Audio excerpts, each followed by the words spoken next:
Hello, Wendy with an I here, and if you're new here, welcome, and if you're not new here, welcome back. Okay, I was tagged by my very sweet friend Cargo619 to complete her Christmas Vlogmas Cookie Challenge. I am calling this Cargo's Christmas Cookie Challenge 2018, and this isn't your regular cookie challenge, guys. This is thinking outside the box, past Christmas trees and presents, coming up with a random item, creating a cookie, and decorating it for Christmas. I will link her challenge video and her channel information below. She also asked me to tag 3 other channels in this. However, if you are not tagged and you would like to join this, please do. You are more than welcome. We would like to see how big this thing can grow before Vlogmas is over. So please come on, join the fun. You are not left out. Okay, the 3 channels that I'm going to specifically tag for this today in my challenge is Thomas Ever After, Corey Fiasco, and Kelly and the Mickey Bunch. However, if you can't complete this challenge, do not feel obligated, guys, but I think you guys could come up with some great cookie ideas here, and I would like to see them. Now, if you would like to see how I baked and decorated my cookies for this challenge, then please keep watching. Alright, so I went to Michael's in search of cookie cutter, and I found this parchment paper pre-cut 11 by 17, which will fit pan size I have. And then I found the Cactus cookie cutters, which was my inspiration. I was actually looking for an RV camper cookie cutter, but they didn't have one. I also picked up this icing bottle because, guys, I don't actually decorate cookies. I have always dunked them in icing or spread them with a butter knife, so I'm going to actually decorate this time. I picked up some sprinkles and some edible black sparkle gel.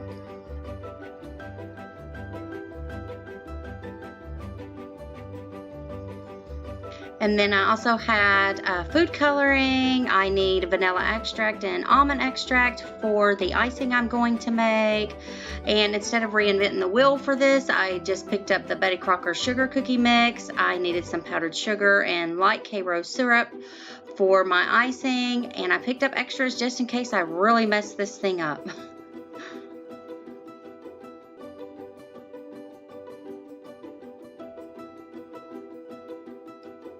And the other items I already had on hand that I will have to complete this challenge was milk, butter, flour, eggs, wax paper. I needed bowls, spoons, my rolling pin, measuring cup, and measuring spoons. And I have my Christmas tree cookie cutter laid out here. And I had some other Christmas cookie cutters as well that are going to go along with my theme, but they didn't make this video shot. Okay, so my pre-cut parchment paper fit perfectly in my 11 by 17 pan, and now we are going to mix up our sugar cookie dough by Betty Crocker. Now on the back of this, they had 2 different things you could do, the drop cookies or for cutout cookies, and I am doing the recipe for the cutout cookies. So right now I'm just going to mix together my dry ingredients.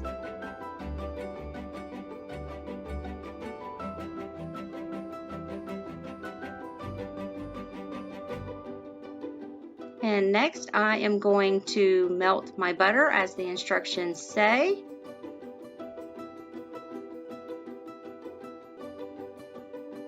Add the egg and combine my wet ingredients. And then you stir, stir, stir, stir, stir until you get dough that looks like this. Now here's a nice little tip. Alright, I'm going to tear off my wax paper and I'm going to plop my dough right on top of it. I'm going to tear off another sheet of wax paper that is about the same length as my 11 by 17 pan, and we are going to go ahead and roll the dough. Rolling warm dough per a professional baker is easier than chilled dough, and that's the way she does it. And with doing it between the wax paper, no mess at all with flour. Just make sure you flip the wax paper over so you're getting an even roll. And once you're done, plop it in the fridge to chill. And here it is after 45 minutes. It's nice and chilled. And now I'm ready to cut out my cactuses. You never want to cut into warm dough, it really needs to be chilled. And once I get done cutting these out and separating the remainder of the dough, I will also re-chill the cut cookies before I bake them. This helps keep their shape, per again a professional baker's blog that I was reading, and she was absolutely right about everything. So here I am making my mound of extra dough, and I will continue the same process as I do now until I use up all that dough. So roll, chill, cut, repeat.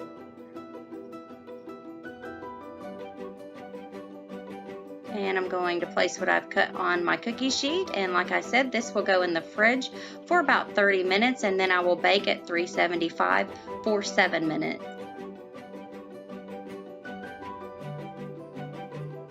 And here they are, all nice and baked.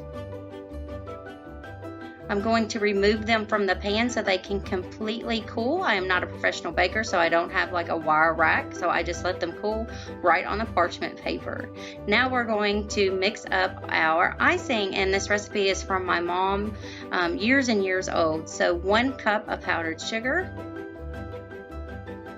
And then we will add the milk, and I start with 2 teaspoons, and I add by the teaspoons till I get the consistency that I want. Now, I am not a professional decorator, so if it's a little runny or not thick enough, that is something that you just have to work with to get the consistency right on your own. But I actually added 3 teaspoons of milk to mine. I liked the consistency of it. Was it as firm as it should have been to not run off the cookies? No, because it ran off of some of them. And then after you have the milk and your sugar all mixed up, you want to add 2 teaspoons of Karo syrup. This gives the icing its shine. And then a 1/4 teaspoon of vanilla and 1/4 teaspoon of almond extract. And guys, this icing is so delicious.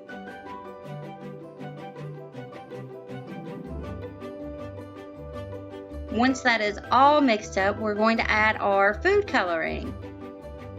And I was going for a cactus color look, so I kind of wanted it not to be as deep of a green for my cookie. So again, that's just preference on your part. So easier to put into my little icing bottle I bought. I poured it over into my measuring cup that had a little spout on it, and it worked out really well.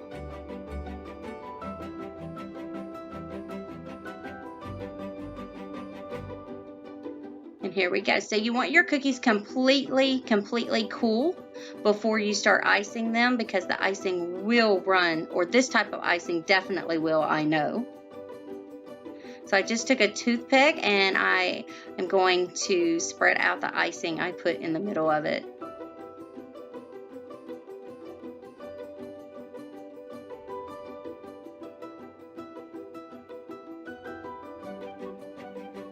And some of my cookies weren't completely chilled. I did try to do a quick chill on these for this challenge itself. Ideally, I would have liked the cookies to have been cooled overnight, but I just didn't do that. But I was so proud of myself outlining and filling it in.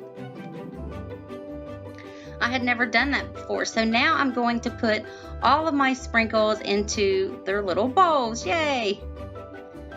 Now I took my black gel, edible gel that I bought, and I'm kind of making as if it's a string for lights to go on a Christmas tree. So I just was eyeballing this on how it should look on the cactus.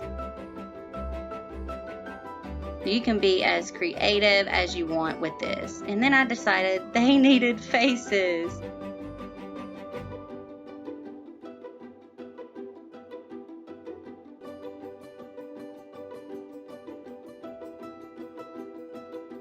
I would like to add that I didn't start putting this gel icing on until I let the green icing dry for about an hour. So it wasn't completely dry, but it was a little tacky before I started with the black gel, because I didn't want it all to mush together, if that makes sense. I think these would be proper cookies for Santa. And here they are. I'm absolutely thrilled how they turned out. I also baked some stars and some little snowmen that kind of turned into clown snowmen, but whatever, they were cute. They were eaten. These cookies didn't last 2 days, guys. So just some regular sugar sprinkle cookies with stars and Christmas trees. Okay, in the past I did not chill my cookie dough, so those Christmas trees used to look like a deformed hand, kind of. So with the cut and chill that I learned from that professional baker, awesome tip. Chill the dough before baking it. Thank you so much for watching, and be sweet.